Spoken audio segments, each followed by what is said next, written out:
it'd be really interesting to just have a chat with you about whether, I suppose, the whole kind of thing about what we think we might start doing around, it's not just worship, but about how we might do hybrid Bible studies or prayer meetings or church councils, any of those kind of things. So, but the piece of work I did was we were been having a conversation in the Eastern region about what would it look like for there to be a number of churches across the whole region that was set up as hybrid environments, so that, you know, because it's such a large geographical area, you know, we want people to be able to benefit from learning alongside each other, you know, possibly in a physical space, but not all have to travel to the same location. So, you know, what would it look like for us to say have 4 or 5 strategic classrooms where you can have a live audience and a virtual audience with the presenter there, and then maybe a dozen or so where they're just a virtual audience that are gathered together. Okay. And as I say, most of the stuff I've been looking at is how is that technically possible? What are the minimum technical requirements, and what might it roughly cost to set up those sorts of spaces? So this is less ideal than, you know, I mean, a hybrid Bible study, you don't want to go high tech with it. And I'd suggest actually that some of the kind of the simple consumer tech out there, even like that, you know, what's that Facebook webcam thing that they released last Christmas, that you kind of mount on your TV. I can't remember what it's called. I saw it heavily advertised. You know, something like that, which pans around the room depending on where primary people are speaking. That could easily enable a hybrid small group environment quite comfortably, because it's designed to pick people up from across a room rather than in front of a monitor. So, you know, you mount it on your TV, you sit on your sofa, and you can be engaged in two-way conversation. That's kind of consumer tech for that sort of thing. For churches themselves, let me just share my screen. I can show you the document I pulled together. So these are kind of what I think are the minimum requirements if you're going to do it like effectively. Hang on, I'm just trying to make you bigger on my other monitor. Otherwise, you're a very small little logo. So I think you do need some kind of dedicated tech to run the platform. The main thing you need is 2 cameras, because you need one on whoever's like hosting a space or presenting in a space, you know, and one on the physical audience in the space, because otherwise it's not really community engaged. It's very much front led, and I think that's what we're trying to avoid. So you need a minimum of 2 cameras. You need therefore similarly a minimum of 2 microphones, so one on whoever's presenting, but probably a roaming mic. You need a minimum of 2 display monitors, because, you know, you need one that can display those who are virtually participating. I don't know if you've watched any of these like TV shows recently that try, you know, like the latest series of Mock the Week, or, you know, some of the series of Have I Got News for You, where they've had a virtual audience. Yeah. You need something to display that, as well as then something that might display things like a whiteboard or song lyrics or whatever. Similarly, therefore, you might need a couple of comfort monitors for the same setup.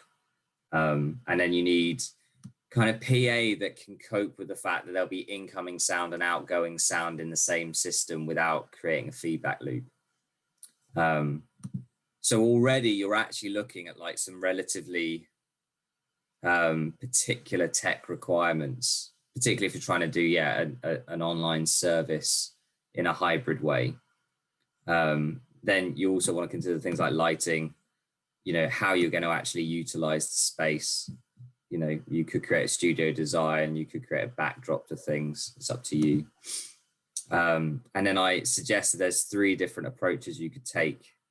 You know, you could buy in a pre-designed solution. You know, so there are companies like Yealink, like Logitech, that have designed systems for this, which are the kind of thing you get as an installation in a corporate office or a university classroom or something like that. You can go for smart tech solutions, which are probably a little bit more for the home enthusiast. So there's this nifty little company called Mevo who've started doing this. They've released a video camera, which is an all-in-one camera and streaming device. So you can stream direct to Zoom or direct to Facebook or direct to YouTube from the camera itself. And it comes with an app where you can control what the camera's focusing on, and you can zoom in and you can zoom out, or with your kind of standard pinch kind of smart app functionality. You can also link multiple cameras together, etc. So, and again, you can use it as just like a plug-in webcam. So that is potentially a slightly more expensive version of like the Facebook solution I was just talking about for a home group, but could also be a kind of slightly more cobbled together thing that you use in a church. And then there's the kind of the modular solution, which is if you actually have someone who super knows what they're doing with technology and can look at your existing system and what you might need to kind of patch fix it. But the problem is that needs quite a lot of nous. So, you know, part of this was just sort of saying, actually, what are the pros, what are the cons? And often the cons are, you know, a lot of the people trying to work with don't have much technical capability. They kind of need a plug and play solution. They kind of need something they can just walk in, switch on, and it's going to do its thing. So again, in our region, what we've talked about is probably going down the pre-designed solution and having, you know, a dozen or so contacts which draw on DAF funding to kind of put together a specific room where it's kind of like done as an installation. So it's not like tech which is set up and set down each time. It's permanently there and you switch it on like you do the light switch. So I think that works for, as I say, a hybrid service. What it doesn't work for necessarily is, like you say, some of the kind of the peripheral church activities, like a small group, like a prayer meeting, like a this, like a that. And that's where I do think, I'm just going to Google that little Facebook thing, whatever it is. Facebook TV webcam, Facebook portal, that's what it's called. Don't know how expensive they are. About 170 quid. Okay. So, you know, if you had, say, 2 or 3 places that were like the hosts of your small groups, you could set that up and then people could virtually join from their home. I don't quite know how any of the integrations work, but that's a potential for something like that. I'm listening to this and I'm loving what you're saying, but I'm thinking about local church that is trying to do hybrid, wanting to have a discipleship group or a Bible study group, prayer group, as well as thinking about their worship service.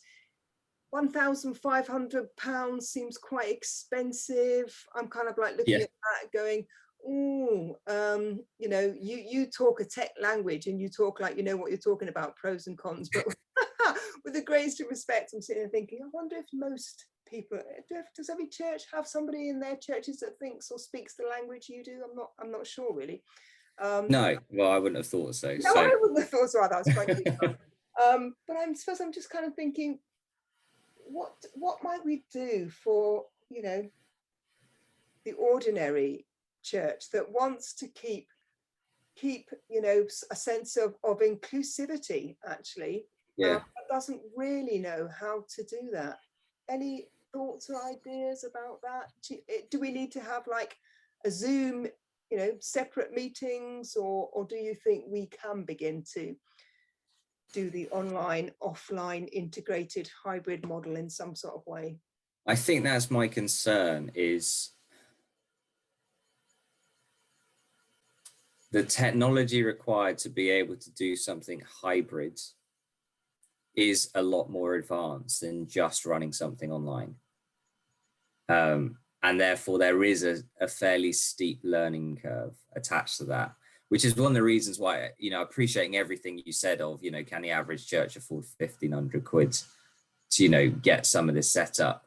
On the one hand, I'm like, no, probably not. But on the other hand, I'm like, you know, if that's the price that needs to, you know, the minimum price that needs to be paid in order to be able to have a very simple, because the idea of these pre-designed solutions is they run on a Zoom platform. It's just that it's designed so that you may have a dozen people at home and half a dozen people in the same room. And so it's, how do you make sure that the dozen people at home have the same experience of participation as the half a dozen in the room? And that does require a reasonable amount of technology. and creating a space where it's authentically interactive as opposed to passive participation. You know, lots of churches have been trying to ride this wave, haven't they, between either live streaming, which is passive interaction, or Zoom based, where everybody can get involved, but actually that can sometimes feel quite messy or quite arduous. And the problem with hybrid is you are trying to talk about existing somehow in the middle ground of that, which does require someone to control the technology, you know, to do the kind of hosting and the muting and the unmuting and all of that kind of thing. And to be aware of that, it does also require, the additional technical capabilities of having a physical audience connected to a virtual audience. So hearing everything you're saying, I think, you know, you're identifying it is a tricky thing. And I think I'm just saying I agree. And that's one of the reasons why I've said, actually, if churches can be drawing on DAF funding in order to be able to afford a pre-designed solution, that makes the most sense. Because, you know, as I say, these are designed for businesses and universities where it is a come in, switch everything on like you would the lights. And because it's Zoom based, most people know what they're already engaging with. The minute you start introducing something like a Facebook portal, there's a new piece of technology to learn.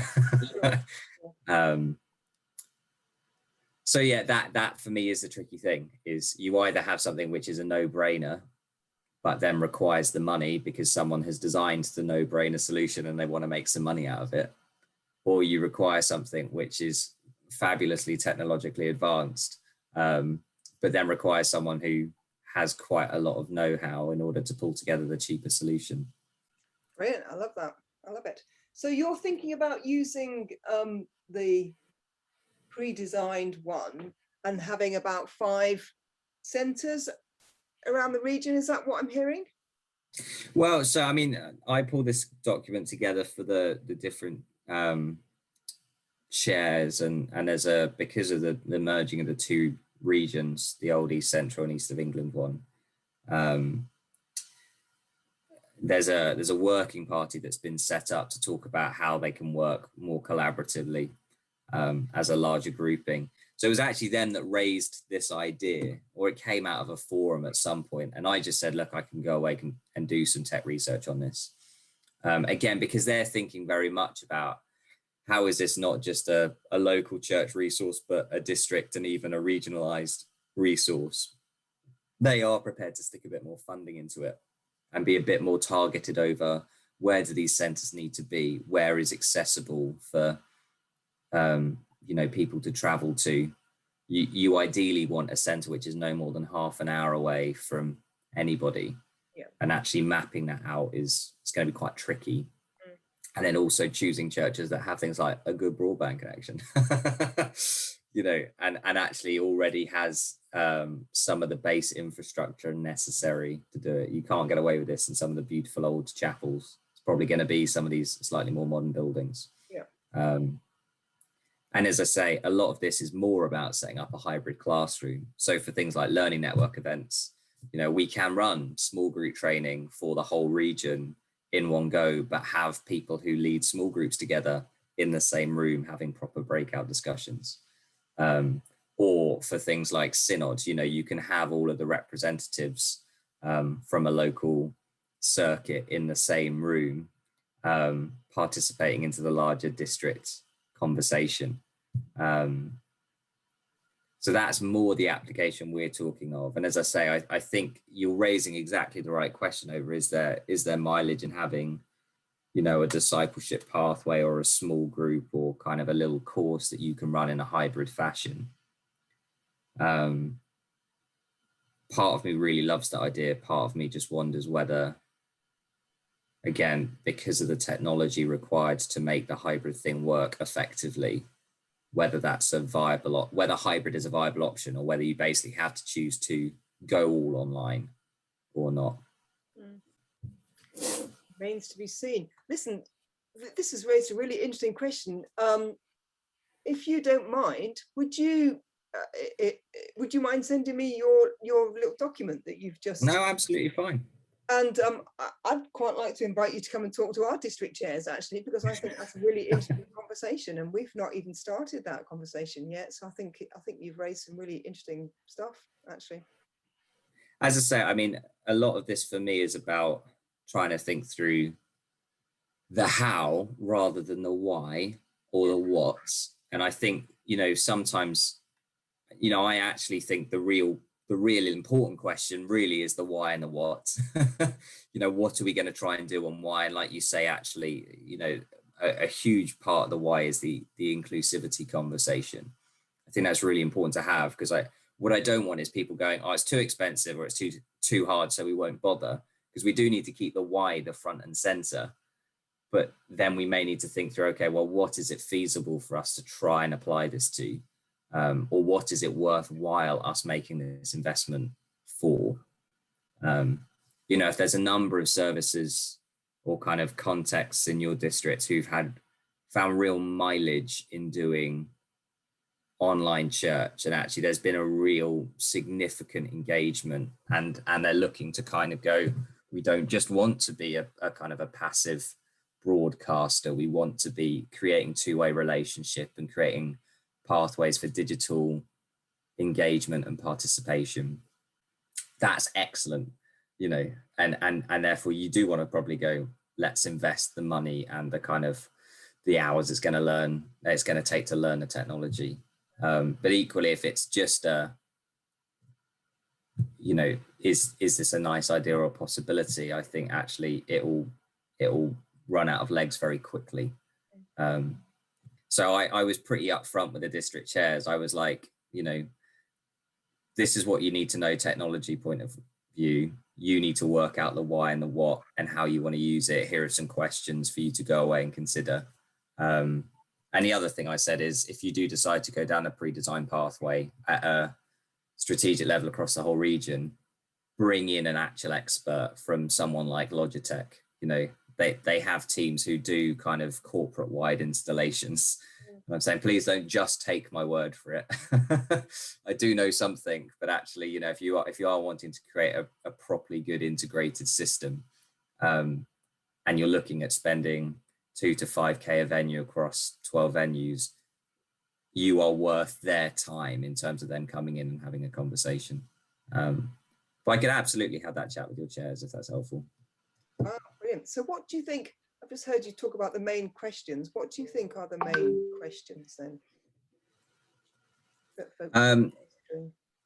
So if we're taking a step further back from where our region started, I think what are the reasons why you want to do that, and being super clear on that, and even probably ranking some of that in terms of, your priorities is probably quite helpful.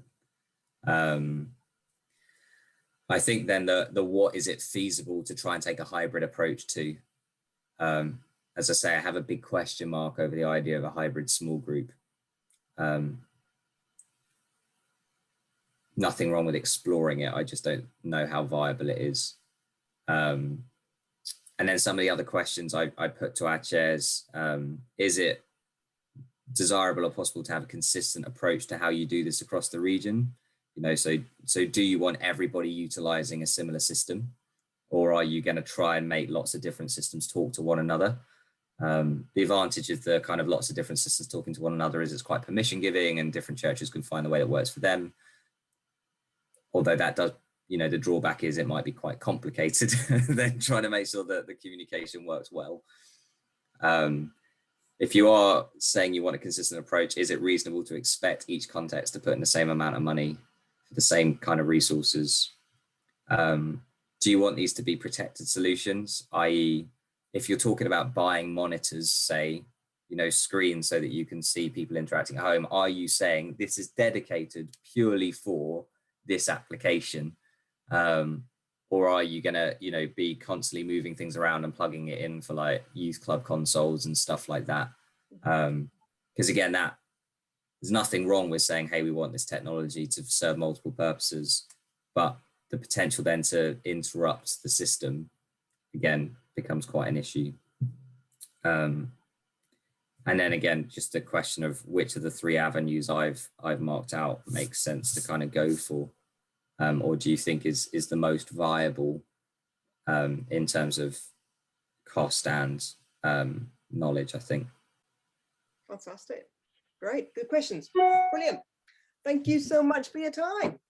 That's all right. I'll ping you an email and yeah, let us know, you know, if and when it works to chat to people. And happy to continue being sounding board. Yeah, that's really great. Oh, I'm really pleased to have caught you. That's fantastic. I think you just made my day. That's all right.